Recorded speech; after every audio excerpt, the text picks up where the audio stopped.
Bueno, bos días. Comparecemos, como todos os meses, unha vez que temos publicadas as cifras oficiais do paro e tamén das afiliacións, para dar conta de como está evolucionando o mercado laboral en Galicia. Eu xa saben que sempre digo que hai que atender a evolución pois a medio e longo prazo, pero o certo é verdade é que as cifras reflictan neste momento unha moi boa evolución do mercado laboral galego. Canto ás cifras do paro, logo dunha baixada neste mes de máis de 3.600 persoas desa lista do paro, podemos decir que por primeira vez en toda a serie histórica a cifra de parados en Galicia está por debaixo dos 117.000 parados, en concreto 115.545 parados. Eu creo que isto pois, nos sitúa nunha moi boa posición, supón unha baixada en términos interanuais, en porcentaxe un 8,54% de baixada no paro. Eso supón que Galicia é a terceira comunidade autónoma na que máis baixa o paro, está casi 3 puntos por riba en baixada de paro da media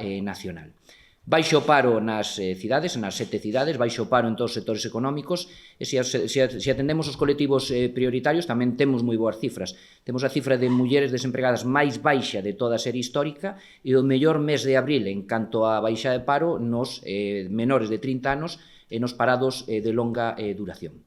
Se nos referimos ás afiliacións, tamén boas noticias, boa cifra. Estamos nestes momentos nun 1.087.000 afiliacións, que supón a cifra máis alta nun mes de abril de toda a serie histórica, subindo no respecto do mes de abril do ano pasado en 19.000 afiliacións. En definitiva, aquí temos que seguir apostando por un mercado laboral galego, dinámico, inclusivo e que xere emprego de calidade. E, sin ningunha dúbida, coas cifras deste mes, é claro que vamos na boa dirección.